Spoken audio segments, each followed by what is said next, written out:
Good evening, everybody. This is Jeff J. Brown, China Rising Radio Sinoland on the D-Day beaches of Normandy.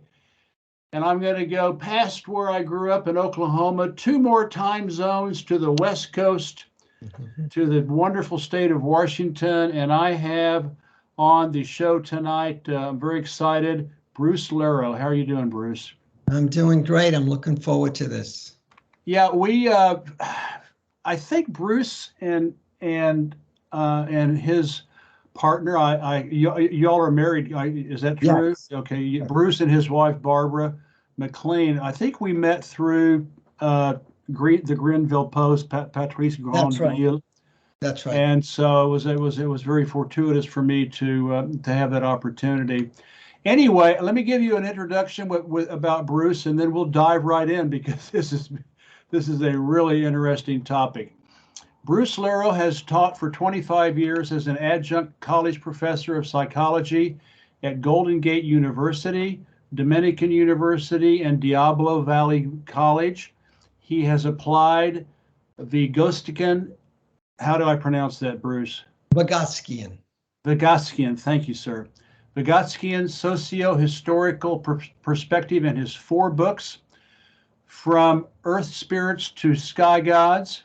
Then the next, the socio-ecological origins of monotheism, individualism, and hyper-abstract reasoning. Power in Eden, the emergence of gender hierarchies in the ancient world, co-authored with Christopher Chase Dunn. Then social change, globalization from that would be really interesting. Globalizations from the Stone Age to the present. And then Lucifer's Labyrinth, individualism, hyper-abstract thinking, and the process of becoming civilized. We Westerners sure need that. He is also a representational artist specializing in pen and ink drawings. Bruce is a libertarian communist and lives in Olympia, Washington. And that's going to be one of my questions is about what a libertarian communist does. Anyway, thank you so much for being on the show, Bruce. I've got their website, I've got their Facebook, Twitter, Bruce's books on Amazon. So it's all there, and so you can follow up after we get finished today. Listen, Bruce. Tell us about your upbringing and your arc of awareness about Western Empire and global empire and Western Empire and global capitalism. Okay, that's a big question, but I think I can do this very broadly and clearly. My parents were conservative Italian Catholics, and I was born in Brooklyn. And I went to Catholic schools, so maybe the first 17 or 18 years were very I was raised in a fairly authoritarian way. But when I was 20 years old, it was 1968. And 1968 is a good year for somebody that's 20 years old because it just completely blows the roof off everything and kind of says all options are on the table. So I moved out of New York in Queens, where I was living with my parents when I was about 20. And I had no background in communism or socialism, but because of the times, I was got swooped into it. I hitchhiked I went into the Vista program in Atlanta, Georgia. Oh, okay. When I was about 20, I signed up for it to see what it would be like. And I lasted there for about a week. And I realized that I was, with the help of somebody else that was there, that I was too radical for the Vista program and that it wouldn't be a good fit for me. So I was at a psychological crossroads in my life. I felt like I really couldn't go back to New York, but I had met somebody that lived on the West Coast. And she told me I could visit whenever I wanted to. She had a commune, et cetera, et cetera. So I hitchhiked out to the West Coast, and I just fell in love with the entire Bay Area. I would say maybe the first 3 years, from 20 to 23, I probably was an anarchist. I was an anarchist. I was influenced by Murray Bookchin.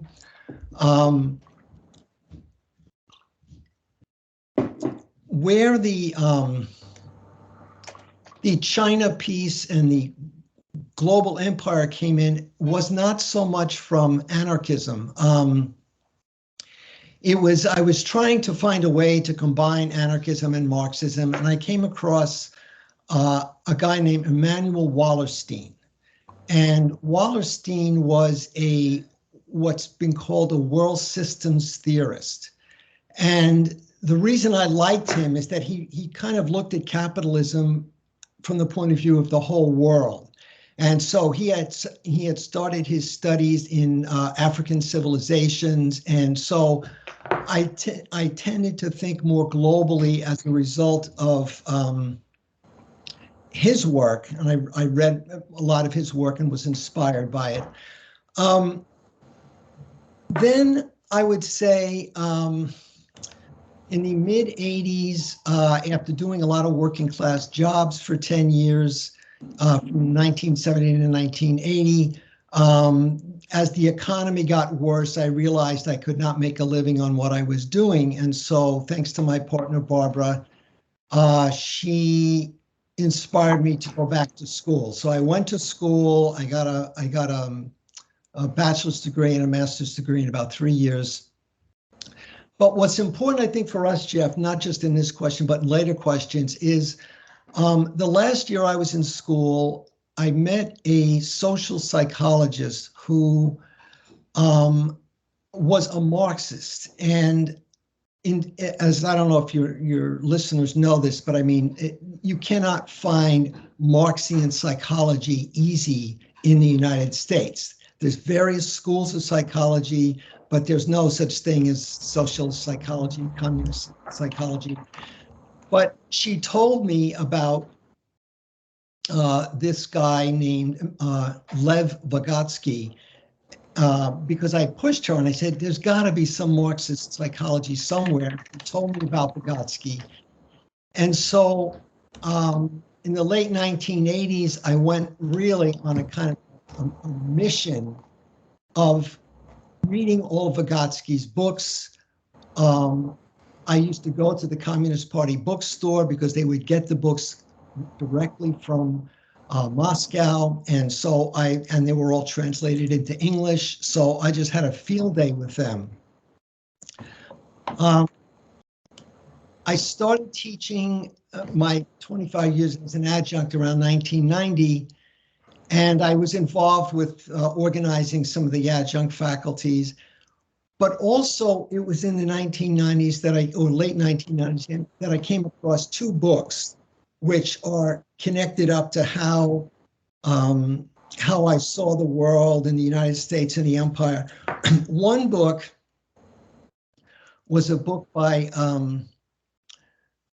Andre Gunderfrank, and Gunderfrank wrote a book called Reorient, and his whole thing was that Asia was going to be the new place where the world system was going to go. And he had defended that for decades. And then there was another, it's another world systems theorist named Giovanni Arrighi. And Arrighi wrote a book called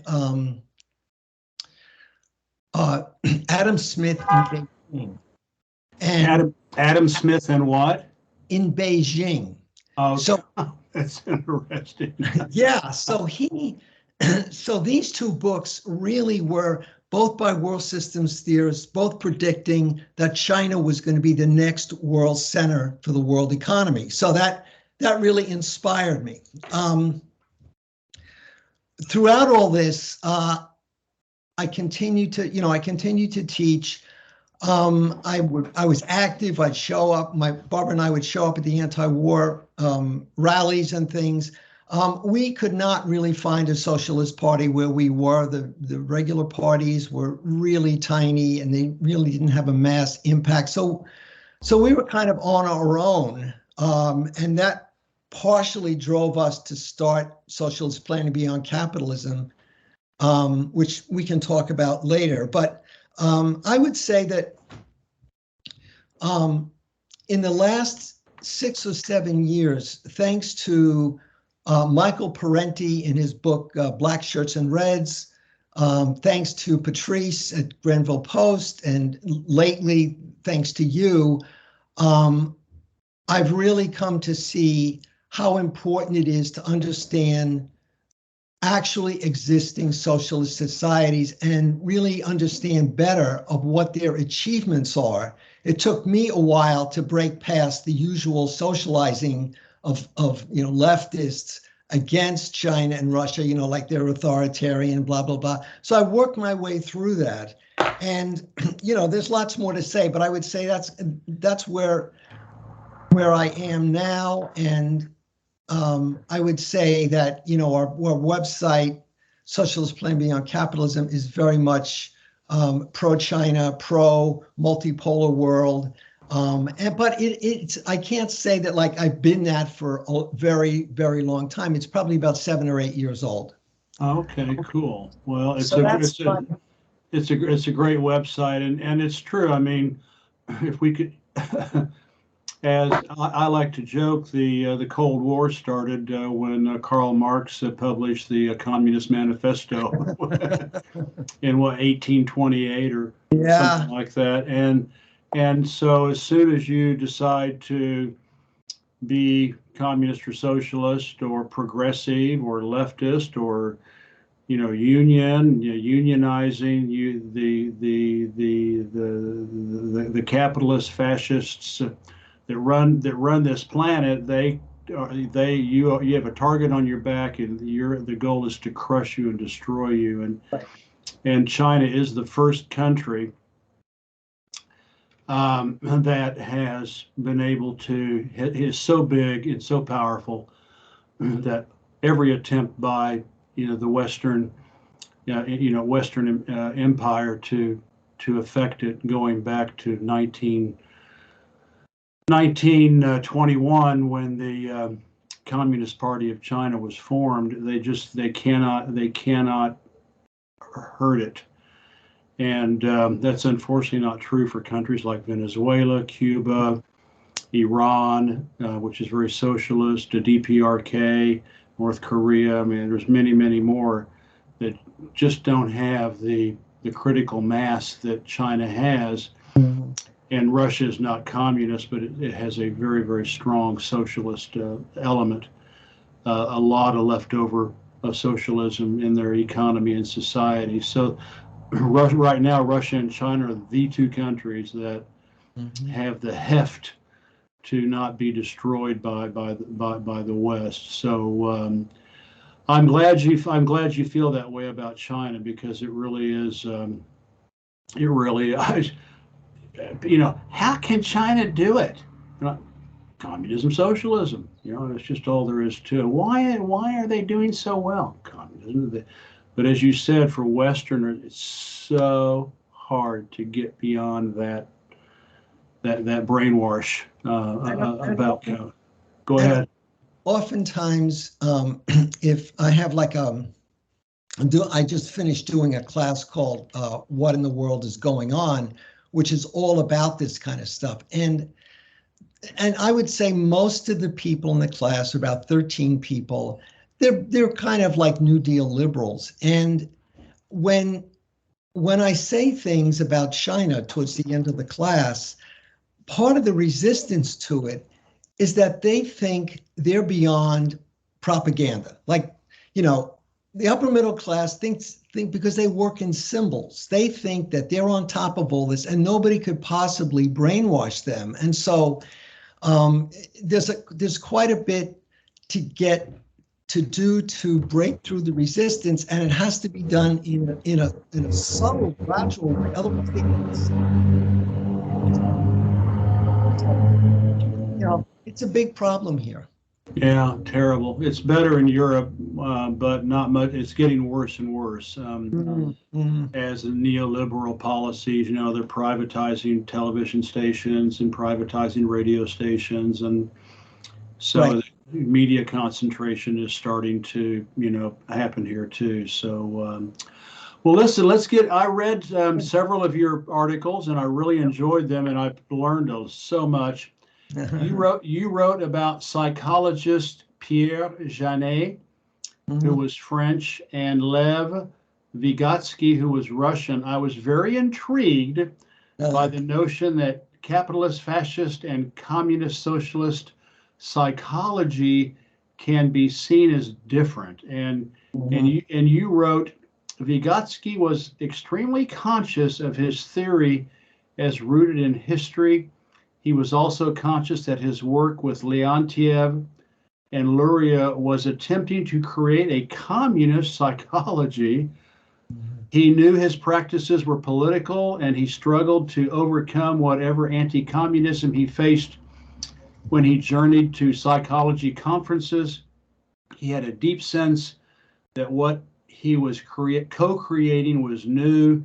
He wanted to create a Das Kapital, which is, of course, Karl Marx's biggest and most famous work. Das Kapital for the field of psychology. And when I read that, I was just like, wow, that's incredible. So walk us through, let's pretend we're going to see capitalist, fascist, and communist socialist psychologists for depression. I've got depression. Okay. And I'm going to go see one in capitalism and one in communism. Please compare and contrast what the visits would be like. Sure. Okay. So the first thing is capitalist psychology. There's like 6 schools. There's psychoanalysis, there's behaviorism, there's humanistic, there's cognitive, there's physiological, and there's Darwinian evolutionary. So they're all different from each other. The school that has the best record of the 6 with depression is the cognitive school. The cognitive school of psychology in the West basically says that people are depressed. Of course, medication helps, but a lot of the problem with people having in the West with depression is their reasoning process, and they have faulty reasoning. And so they have all these exercises by which you can change your emotions by changing how you think about things. I picked that one because it has got the best record. It seems like it's reasonable, it's down to earth. But what Vygotsky and Leontiev and Luria would say about cognitive psychology, as they would say about all the West, is that it accepts social and historical alienation as a given. In other words, they would say human beings are historical and social beings before anything else. And any problems have to be seen as a relationship in society and in history. And the capitalist schools start with the premise that we don't have a significant social and historical life. And so they would say that there's deep alienation which produces the depression, okay? Mm-hmm. So, I'm not being very concrete yet, I'll try. But the second thing is that all the therapies all the 6 therapies almost all the time work one-on-one. It's the individual and it's the therapist. So the therapist kind of accepts that the individual needs privacy. They don't want to have other groups involved with them, and their problems are so special that it requires the attention of an authority with nobody else around. Okay? The setup for a communist psychology is not one-on-one. It's the group.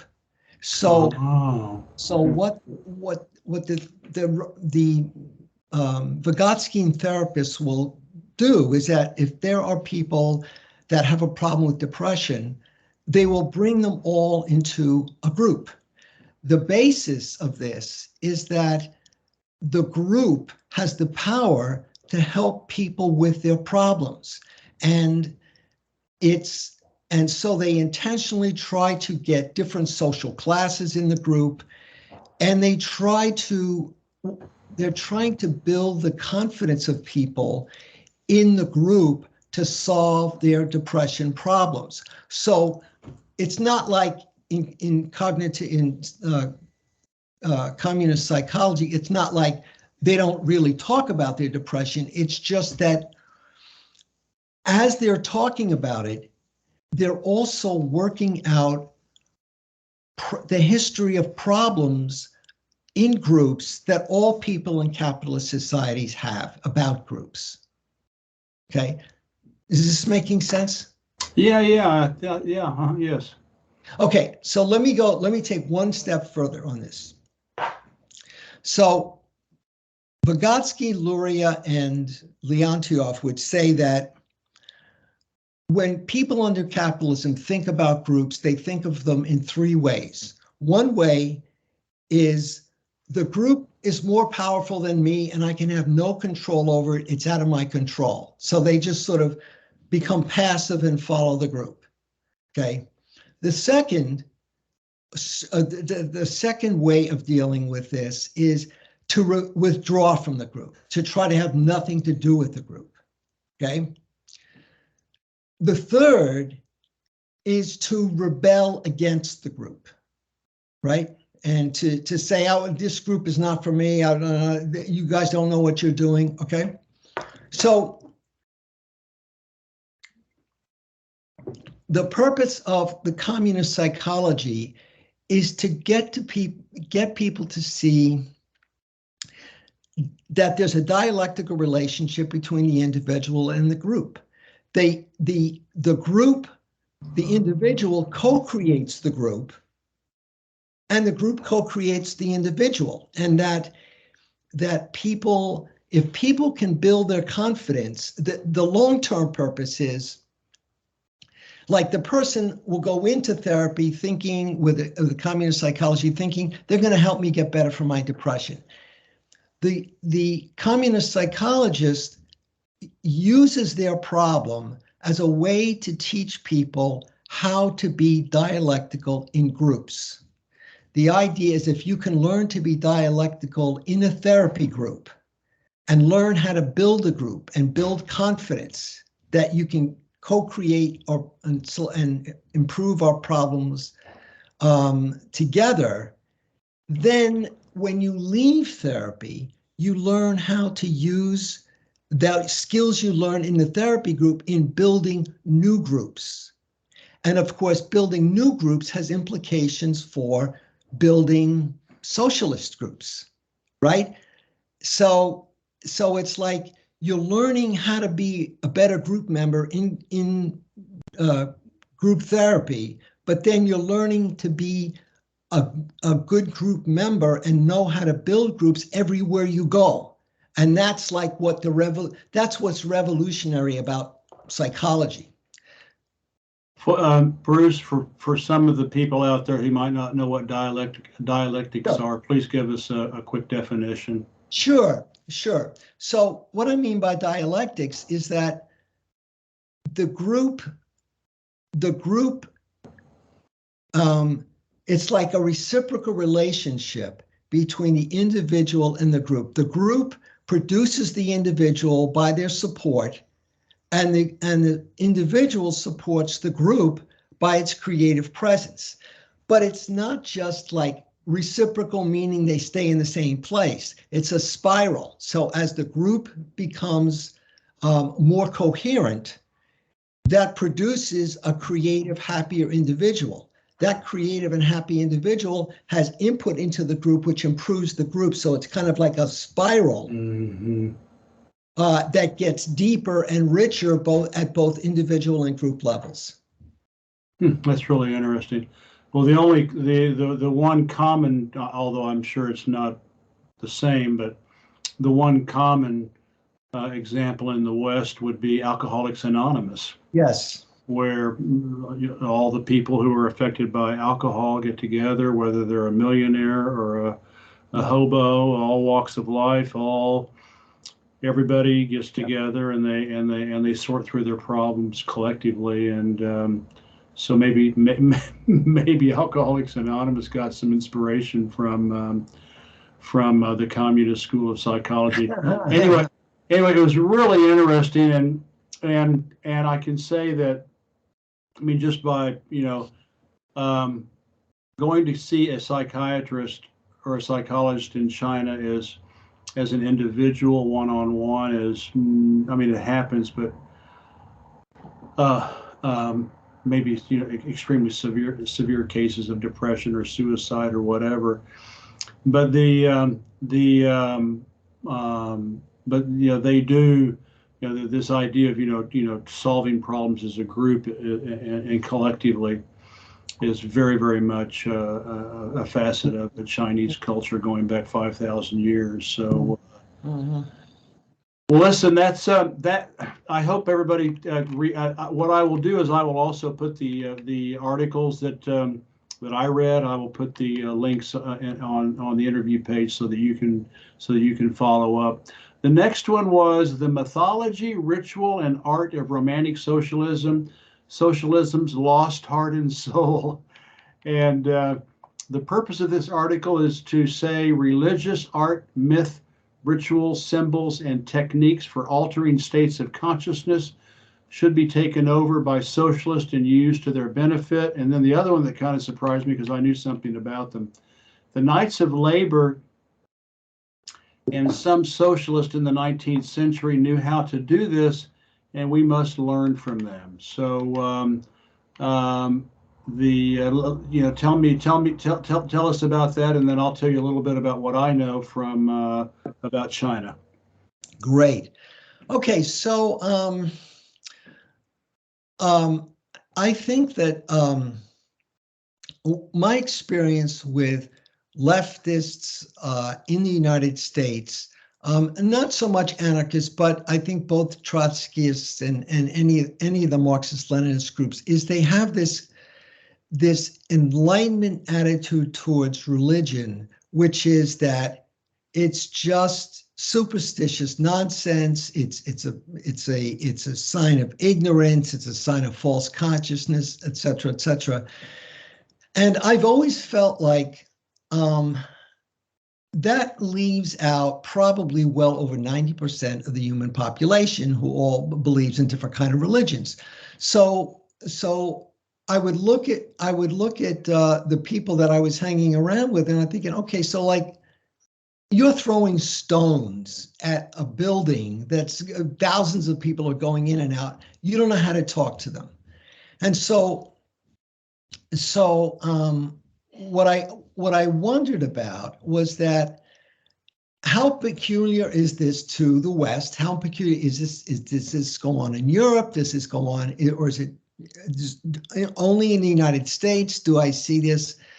And what I found is I can't really speak. My sense about Europe is that the Southern European, it really has to do, Jeff, with the difference in the West between Catholicism and the Protestants. And I think that the Catholicism, because it has stained glass windows, because it works in images, they dancing and singing is all part of the ritual, that I think that carries over into the Southern European socialist way of participating in socialism. In other words, you're using your body, you're using your imagination, and it's all connected up with how to create a better society. I think what's happened in the United States is that, in part because it's a Protestant country, the Protestants, they wanted to abandon going to plays. They abandoned dancing, singing. They thought the arts was the devil's workshop. And I think what it's done is it's really kind of narrowed the focus of socialists down to a point where they really don't know how to engage in things that most people find meaningful, like rituals and plays and things like that. So, when I found this this book that the article is based on, I was very happy to see, because I was trying to answer the question, well, how far back does this go? I mean, does this go all the way back to the beginning of socialism, or what, you know? And what I found was that there was a very interesting division that in the United States, there was this organization called the Knights of Labor, and they had, rituals that went with their union organizing. They had special handshakes, they had plays, they had cultural societies, which I found very interesting. And then towards the end of the 19th century, that began to get changed and that got narrowed down. And then when the trade unions, there were a number of things that happened, but when the trade unions got more like business unionizing, like AFL, that kind of stuff, Yeah. a lot of that got lost. And so that's where it became much more, blatantly materialistic. And they would just say, well, ritual and religion is false consciousness, etc. And it changed at the end of the 19th century and at the beginning and into the 20th century. And then that was it for a while. In the 20th century, of course, the Communist Party had a lot of activities for people to do. They had culture, they had bookstores, libraries, places to go. I mean, it was a very all-sided way to approach socialism. But here there's been this kind of knee-jerk reaction that if you're interested in any kind of ritual and you're a socialist, you have some explaining to do, because then they quote Marx, about his quotes about religion, and they just miss a whole lot. So I think this is a long way of saying I think that myth and ritual and all that has to be integrated with socialist practice in order for people to be excited in the same way they can be excited about Halloween or Christmas or something. That people like that kind of stuff, and you have to build it into your organization or you're just left out. Mm-hmm. Yeah, that's very, very true. Iran, after their revolution in 1979, they was a huge national debate. Are we going to be Islamic first or socialist first? Mm-hmm. And it was very, very clear Iran was going to be socialist first, and that was the most important thing. Mm-hmm. And then Islam, came second, and so everything had to satisfy, socialist goals. A lot of people don't realize that Iran is a totally socialist country, mm-hmm. And of course Islam is very socialist, and the New Testament, the Bible, is very socialist. It's just it is. Unfortunately, anti-communists and anti-socialists really, pound this into people that they're godless and atheists, and but there are many Catholic and many Catholic communists and socialists, right. and in other European countries, Protestant capitalists and Protestant communists and socialists, all over Europe. So it's just too bad that there were officially religion is the opium of the people, but apparently there was a follow-on phrase that he said, Karl Marx, that that they left out that show that isn't what he meant directly. That it was just sort of maybe like a crutch. Can't remember the exact verbiage, but I do want to point out that there have been a lot of attempts to fuse spirituality and art into Chinese communism and socialism. And Mao and company were huge on this topic. They had studied Lin Biao, not Confucius. They really were trying to get the Chinese people to think differently and not at least have a choice, have to be able to compare Confucianism, Taoism, and Buddhism to Marxism and Leninism, and so he was they came out study Lin Biao, not Confucius. They were just saying read this and then think about Confucius, etc. There was Mao's Little Red Book, which is still one of the biggest selling books in the history of the world. And they had revolutionary paintings, they had revolutionary sculpture, print art, poster art, poetry. Mao is considered one of the greatest modern poets of China, in Chinese culture. They had plays and operas, and with the whole idea being that Confucius Datong, the whole idea of Datong society, which goes back to 750 BC with Confucius. Well, 550 BC. I'm sorry, 550 BC with Confucius is basically communist utopia. So that's why I keep people don't want to believe me when I tell them China's been communist for 5,000 years, yeah, it's really is interesting, and I don't know how it would take.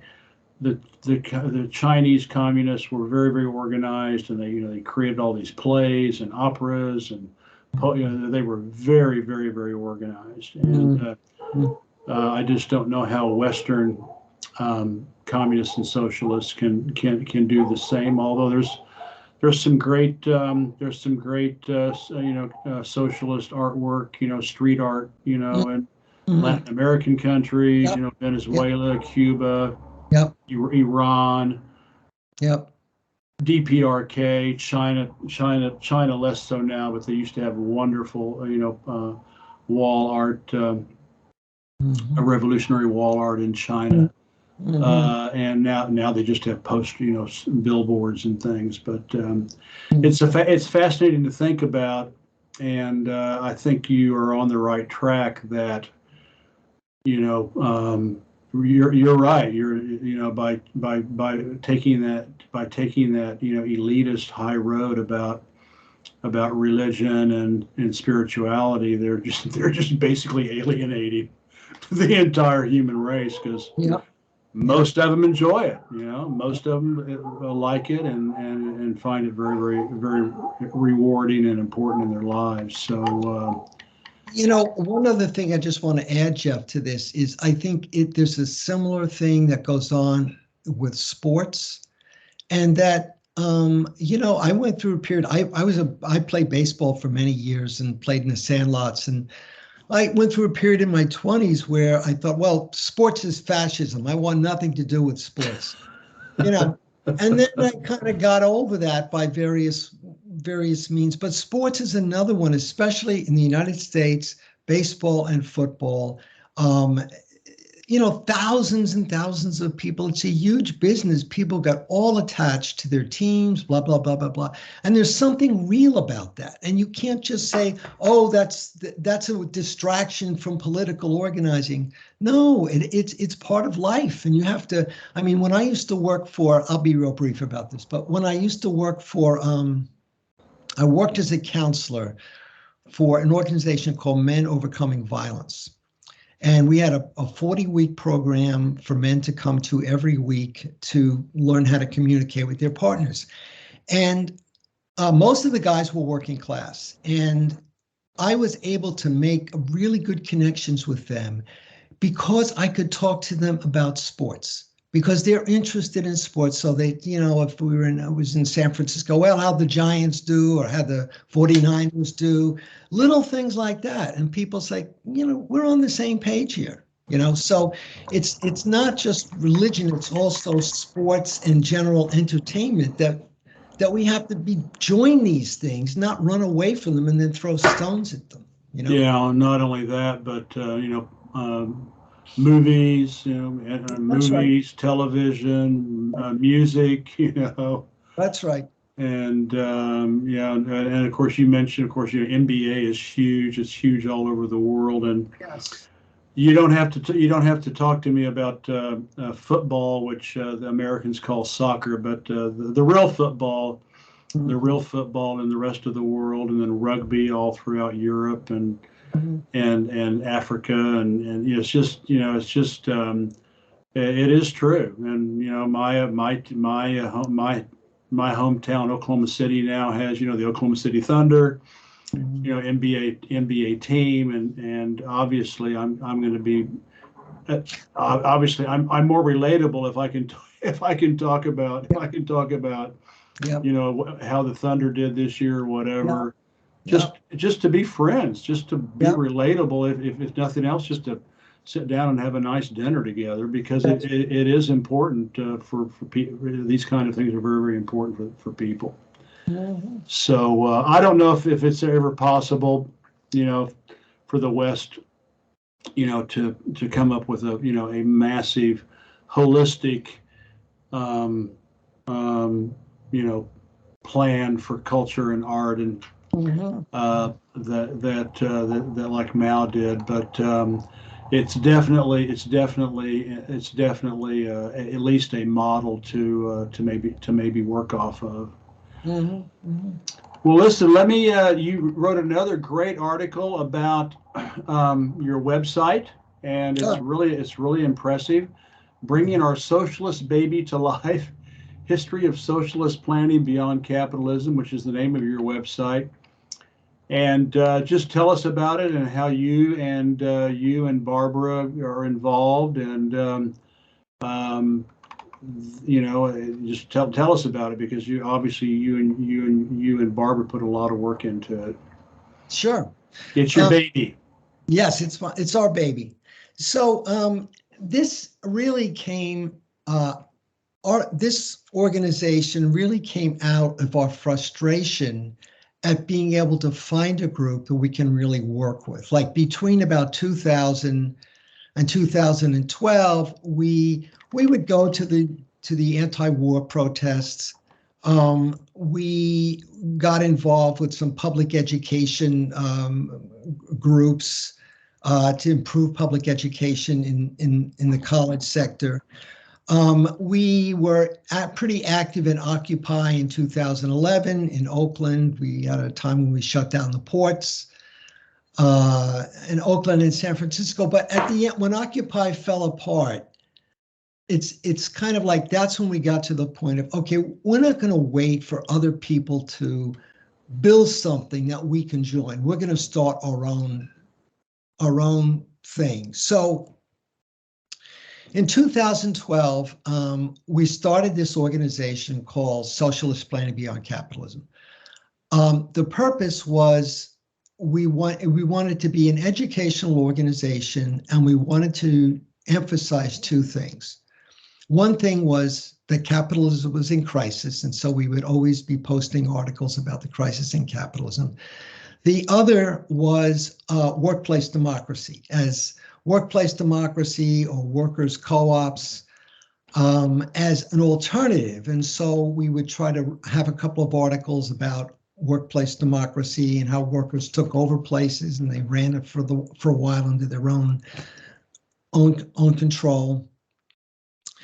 And the first couple of years between 2012, 2014, we really wanted to do it as a face-to-face group. So we had a website, but we had a website, we had a Facebook page, but we tried to do things in the Bay Area, like have book clubs.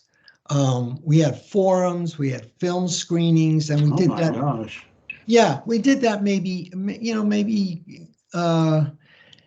every couple of weeks we could do that. And we really couldn't get it much off the ground. I mean, we'd have a few people that would come, but it was harder going to really build a group where we would have 20 or 30 people we could count on a regular basis. So we always had 8, 10 people. So after a couple of years, we kind of felt like, okay, this isn't really working. In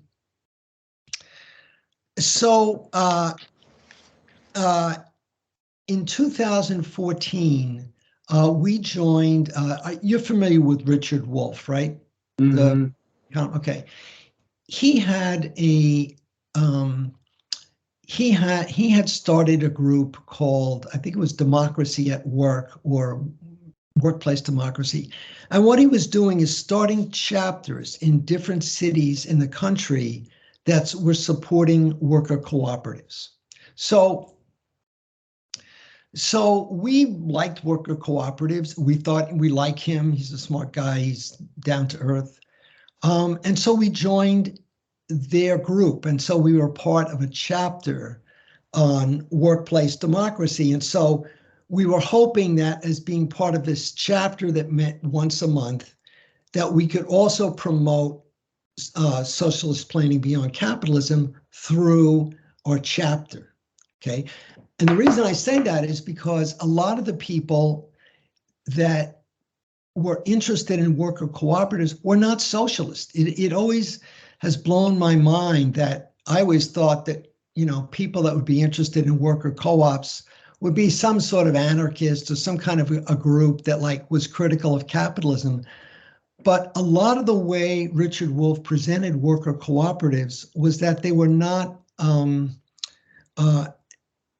they didn't say this is socialist, this is communist. So we had a group of people, many of the people in there didn't even know anything about socialism. So we took it as an occasion to say, look, we're socialist and we want to, the only way we have to overthrow capitalism. We're not going to just have be another business alongside of capitalism. We want to overthrow it.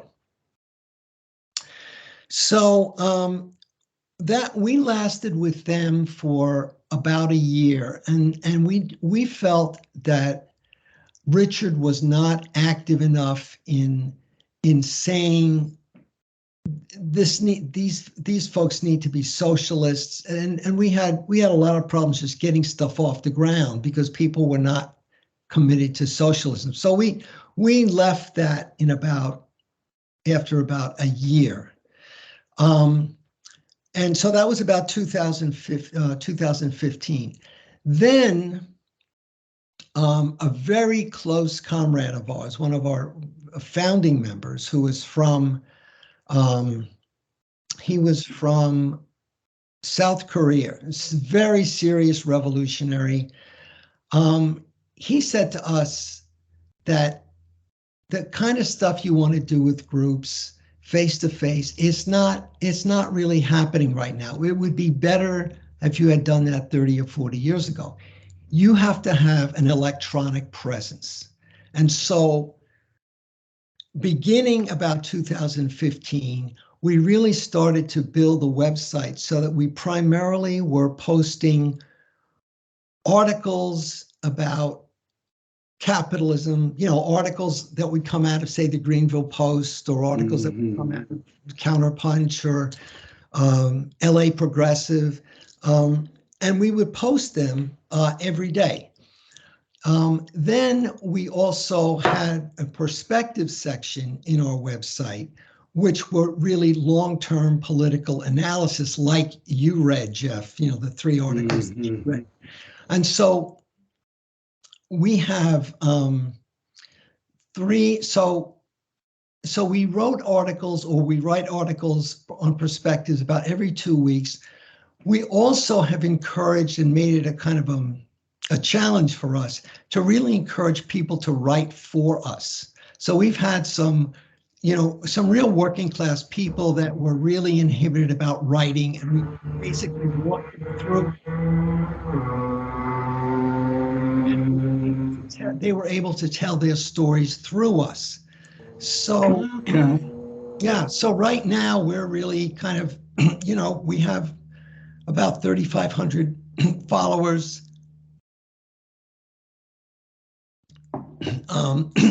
And things are going very well. I think we've been hit by Facebook monitoring our traffic. Is not what it was 2 or 3 years ago. But it's really it really is a job. Like Barbara and I spend on average, I think I mentioned to you, maybe between 15 and 20 hours a week each, just on working on different aspects, fixing things on the website that aren't right, editing other people's articles, lots of stuff. Barbara's the technical end of it more than I am. I kind of hobble through what she provides leadership. I kind of follow along. She puts up with you. Yeah, technologically, she exactly does that. So, I just hope, your viewers check out the website, and please take seriously, if you've got stories about working class life that you want to, you can have a hearing, we will publish it. We'll work with you, edit it if necessary.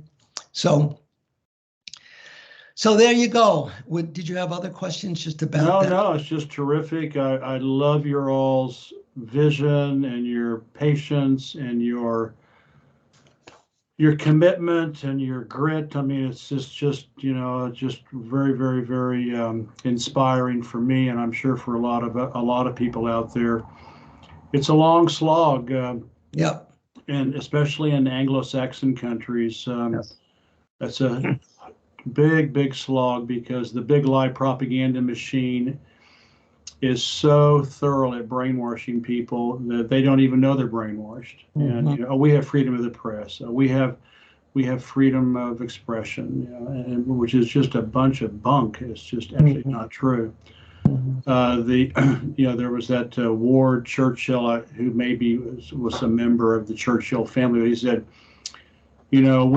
we have the right to say exactly what our owners want us to say, or what our owners will let us say, and that's basically, and of course he was just talking about the 1% versus the 99%. So it's a terrible problem. But you know what? I get somebody like I had a guy just a week ago.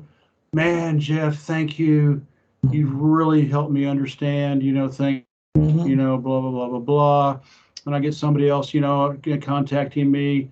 Wow, what you're doing is really wonderful, and I really appreciate it. It's really changed my outlook on life. So, yeah.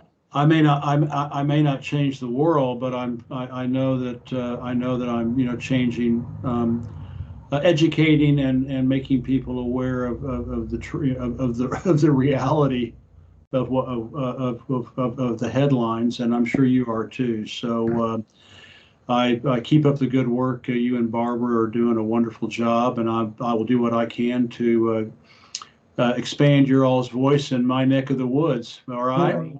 Great. That's wonderful, Jeff. Well, listen, thank you so much. This has been fascinating, and would love to meet you and Barbara sometime, and if I ever get back to the West Coast. So anyway, I will give you a humble and honorable Confucius, Taoist, Buddhist bow, and I'll let you know when this gets up, and I will get it transcripted. So you'll have a transcript, so you can put that on your website, and you could also put the video. I'll send you the link for the video, so you can even upload the video and put it on. Please put my link on to let people know about me. Yep. And let's stay in touch and keep up the good work. Thank you so much for having me, Jeff. It's been such a pleasure, and To all your viewers, thank you for listening to me for a while here, and I hope you check out our website. Okay. On with the good fight. Okay. Bye-bye. Bye-bye.